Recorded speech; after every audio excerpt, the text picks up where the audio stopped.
Welcome back to the 1 Hour Guide by Anil Nathu. Ever wish you could just download social skills straight Mhm. into your brain? Yeah. Well, today we're kind of getting close to that. Oh, interesting. We're diving into Chris MacLeod's The Social Skills Guidebook. Okay. It's seriously packed with insights to help you level up your interactions. You know, what's so fascinating about this book is that MacLeod doesn't just tell you, do this and do that. Right. He actually digs into the why social skills can feel so tricky sometimes. Yeah. So we're going to unpack those mental barriers, those things that can trip you up Yeah. and give you practical tools to overcome them. It's like rewiring your brain for better connections. I love that. It's a way better use of our time Right. than when I tried to learn party tricks on YouTube that one time. Hmm. So MacLeod breaks the guidebook down into 3 main sections: Okay. mental barriers, conversational skills, and making friends. And he starts by actually defining what social skills are, Mm-hmm. which might seem obvious, Yeah. but it's actually really insightful. Yeah, you'd be surprised how many people I talk to who think, Right. oh, I'm just born awkward. Yeah. Yeah. But MacLeod really emphasizes that social skills are learnable.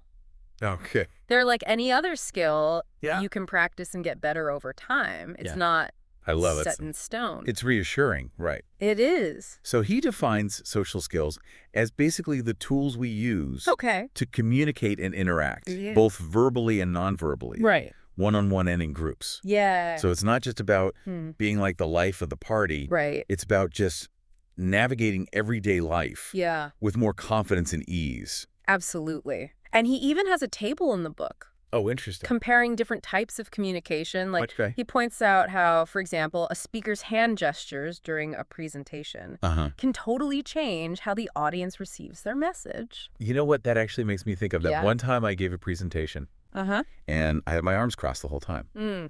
And I was wondering why people didn't think I was enthusiastic about the project. Yeah. It's so easy to overlook Yeah. those nonverbal cues. Totally. Both in ourselves and in other people. Yeah, for sure. And they make a huge difference. Yeah. And that's why MacLeod dives deep into those mental barriers, Okay. the things that prevent us from using our social skills effectively. Mm-hmm. He breaks down common culprits, things like shyness, Yeah. social anxiety, insecurity, Right. and even just feeling discouraged Yeah. after a few social setbacks, Okay, so let's say I struggle with Yeah. Mm. social anxiety. Yeah. What kind of insights can this book offer? Mm-hmm. I'm not looking for a magic cure, but some practical advice would be great. Well, first of all, it helps you understand what social anxiety even is. Okay. It's not just being a little shy.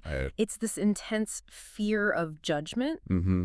Often it comes with those physical symptoms, like your heart's racing, sweaty palms. Right. And that fear can lead us to avoid social situations altogether, Totally, yeah. which, of course, Yeah. just strengthens the anxiety in the long run. It's like a vicious cycle. It is. So how do we break free? Yeah. Does MacLeod offer any tools to manage that anxiety? He does. Okay. He talks about accepting discomfort, Okay. which doesn't mean liking it, Right. but rather acknowledging that it's a normal part of growth. Mm-hmm. So instead of thinking, oh no, I'm anxious, this is terrible, Yeah. we can shift to, okay, I'm feeling anxious, this is normal. What can I do to ride this wave? So it's about shifting from resistance to acceptance. Exactly. That makes sense. What else does he suggest? One of the most practical tools he offers is this mnemonic Okay. called JMP for facts. Ooh, I love a good mnemonic. Yeah, right. Break it down for us. What does GMP for facts FACTS stand for? So each letter represents a common thinking trap. Like the J, for instance, stands for jumping to conclusions. Okay. Remember that time you texted a friend Oh, yeah? and they didn't respond right away? Yeah. And you immediately thought they were mad at you. Oh, I do that all the time. We all do, right? Yeah. But by recognizing these patterns Mhm. and examining the evidence, we can actually start to challenge those thoughts. Okay. MacLeod encourages us to actually write down our anxious thoughts using JMP for facts to really see them more clearly. That's such a great tip. Yeah. It's part of the 1 Hour Guide by Anil Nathu, but we're just scratching the surface here. Right. There's so much more to explore in the Social Skills Guidebook. Welcome back to our deep dive into the Social Skills Guidebook. We're uncovering all those secrets to smoother conversations and deeper connections. All right, so we already busted that myth that social skills are something you're born with. All right. So now let's get practical.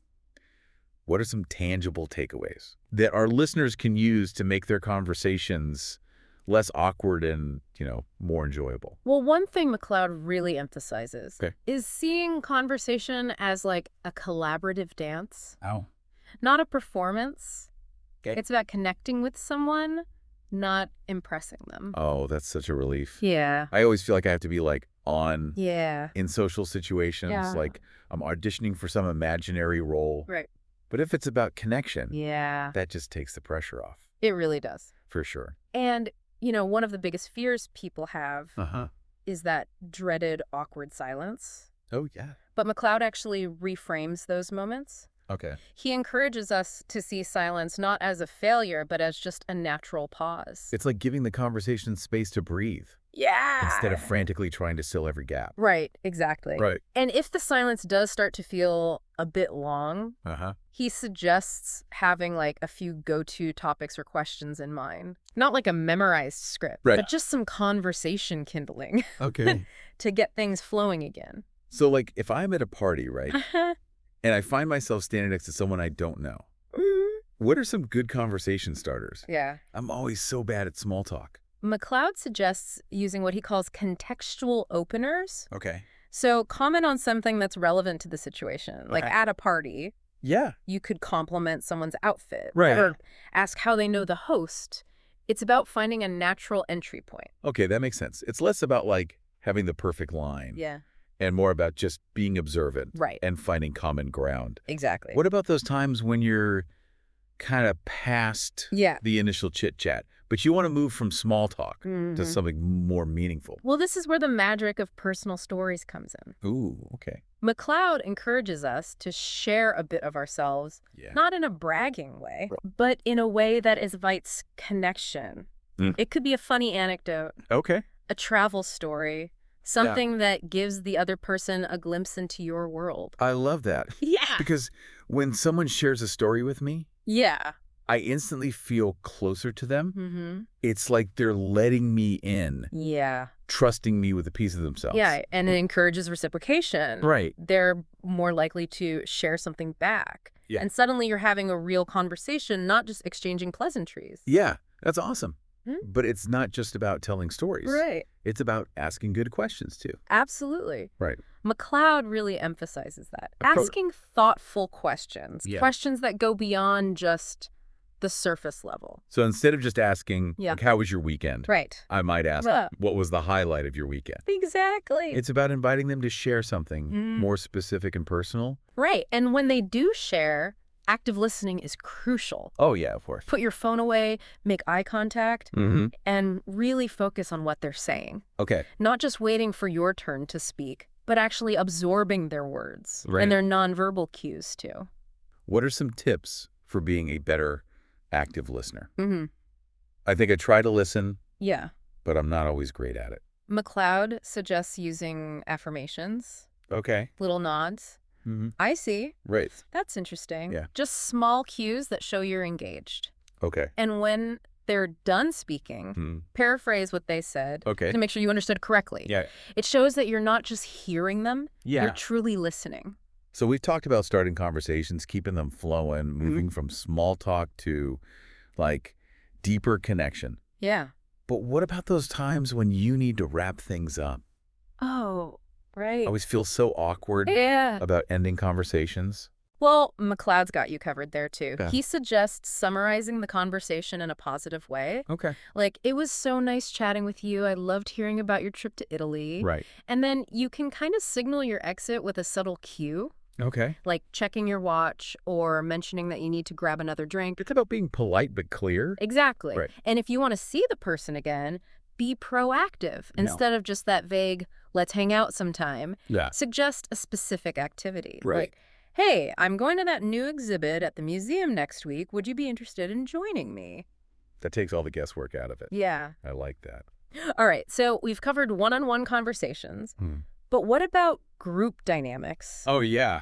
Those can feel even more intimidating. They can. MacLeod offers some guidance for those too. Okay.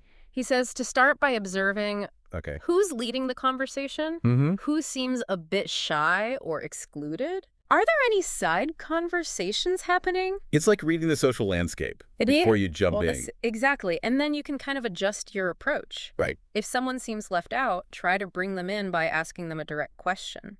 Okay. Or if the conversation is being dominated by a few people, Right. you can try to steer it in a new direction. It's about finding that balance between being a good listener and an active contributor. This is so helpful. It's like you're giving me a whole new set of tools Right. to navigate those group situations. Yeah. And this is all part of the 1-Hour Guide by Anil Nathu, Right. which is designed to give you these like actionable insights, not just theoretical knowledge. You know, MacLeod doesn't just tell you what to do. He Okay. actually explains the psychology behind it. Right. Like, for example, he talks a lot about empathy. Why is that so crucial for a good conversation? I'm guessing it's more than just saying, I'm sorry you're going through that. It's about really understanding where the other person is coming from. Right. It's about stepping into their shoes, seeing the world through their lens, and that requires paying attention not just to their words, Yeah. but to their tone, their facial expressions, their body language. So it's about reading between the lines. Yeah. Sensing what they might not be saying out loud. Exactly. And MacLeod offers some concrete tips Okay. for developing that empathy muscle. Mm-hmm. Active listening is a big part of it. Yeah. But he also suggests reflecting back the other person's feelings. Okay. So if someone's expressing frustration, Right. you might say, that sounds incredibly frustrating. Okay. Yeah. It's about validating their experience, letting them know that their feelings are heard and understood. So it's not about trying to fix it for them. Yeah. It's about just like Yeah. validating how they feel. Right. And often that's all they need. They don't necessarily want you to solve their problems. Yeah. They just want to feel seen and heard. This is reminding me of that time I was venting to a friend about a work issue. Yeah. And instead of just listening, she kept interrupting with advice. Oh. And it made me feel like she wasn't really hearing me. Right. It's so much more powerful to just hold space for someone Yeah. and let them process their emotions. Absolutely.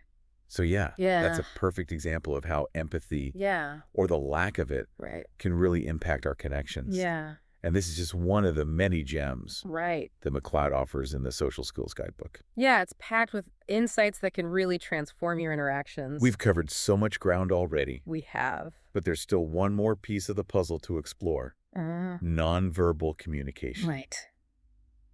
Welcome back to the 1-Hour Guide by Anil Nathu. We're wrapping up our deep dive into Chris MacLeod's The Social Skills Guidebook, Yeah. and we've saved the best for last: Ooh. the fascinating world of nonverbal communication. It's amazing how much we communicate without ever saying a word, you know? Right. Our bodies are constantly sending signals, Yeah. and learning to read those signals can completely change how we interact with others. I've always been curious about body language, Yeah.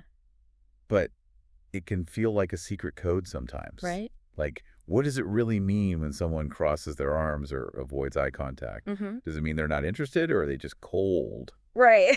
It's Yeah. like, what's the deal? Yeah, exactly. Well, MacLeod really breaks it all down Okay. in a way that's both insightful and practical. Okay. He emphasizes that nonverbal communication is just as important as verbal communication, Wow. if not more so. Really? Yeah. Because our bodies often reveal our true feelings. Right. Even when our words are trying to say something different. Exactly. Yeah. Like, think about that classic example. Someone says, I'm fine, but their face is all tense, their voice is tight, and their arms are crossed. Their body's telling a different story. Totally. Right. And by learning to read those subtle cues, we can gain a deeper understanding of the people we're interacting with. Okay, so where do we start? Yeah. What are the key areas of nonverbal communication that we should be paying attention to? Well, MacLeod highlights several important aspects. Okay. First, there's facial expressions. Mm-hmm. While some are obvious, like a smile usually means happiness. Yeah. A frown often signals displeasure. Right. There are more subtle cues to watch for as well. Like what? Well, like a slight raise of the eyebrows can indicate surprise or interest, Okay. while a furrowed brow might suggest confusion or concentration. Mm-hmm. Even tiny shifts in facial muscles, Oh, wow. what some experts call micro-expressions, Okay. can reveal fleeting emotions that someone might be trying to conceal. So it's not just about the big, obvious expressions. Right. It's about those tiny details as well. Exactly. Wow, this is getting really interesting. Yeah. And then there's eye contact. We all know that direct eye contact usually conveys interest and engagement, Yeah.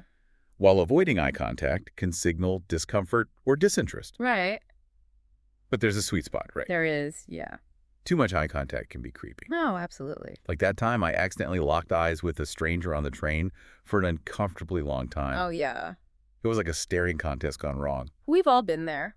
Yeah. MacLeod suggests aiming for a natural amount of eye contact, holding it for a few seconds before briefly looking away, and then re-engaging. Okay. It shows that you're present and interested without being overly intense. So it's like a little dance. It is. With your eyes. Yeah, exactly. Okay, so we've covered facial expressions and eye contact. What else should we be noticing? Pay attention to posture. Okay. Someone who leans in is usually engaged, while someone who leans back might be bored or trying to create distance. Right. Crossed arms can signal defensiveness, but they might also just mean someone is cold or comfortable. It's all about context. Exactly. Right. You have to look for clusters of cues, not just rely on a single gesture. Okay. And speaking of gestures, hand movements can add emphasis and energy to our communication. But be mindful of overly aggressive or distracting gestures. Like pointing your finger or constantly fidgeting with your hair. Yes, exactly. I'm definitely guilty of that last one. We all have our nervous habits, right? Yeah. The key is to be aware of them and try to minimize those that might send the wrong message. This is all so insightful. Yeah. I feel like I'm finally starting to understand the nuances of nonverbal communication. Good. But knowing is only half the battle. Right. How do we actually apply this knowledge to improve our interactions? MacLeod emphasizes that we can use nonverbal communication to our advantage. Okay. Not in a manipulative way, Right. but in a way that creates more positive and genuine connections. So, for example, if I want to project confidence in a job interview, Yeah, I should sit up straight, make eye contact, and use open hand gestures. exactly. Okay. You're essentially aligning your body language with the message you want to convey. Right. And it's not just about projecting confidence. Okay. You can use nonverbal cues to show empathy, build rapport, and make people feel more comfortable around you. Like mirroring someone's body language to Yeah. create that sense of connection. Exactly. Okay. It's a subtle way of saying, I'm on the same wavelength as you. Right. But remember, authenticity is key. Don't try to force it or overthink it. Okay. The goal is to become more aware of your own nonverbal communication Right. and the signals you're picking up from others. It's a skill that develops over time with practice. This has been such an enlightening deep dive. Good. I'm glad you think so. I feel like I've gained a whole new level of understanding Yeah. about how we communicate, both verbally and non-verbally, all thanks to Chris MacLeod's The Social Skills Guidebook. It's a fantastic resource for anyone who wants to improve their social intelligence and build stronger relationships. Absolutely, and it's all part of the 1 Hour Guide by Anil Nathu, Yes. where we break down these complex topics into actionable insights. Love it. Thank you for joining us today. Visit the 1 Hour Guide website for more business insights by Anil Nathu.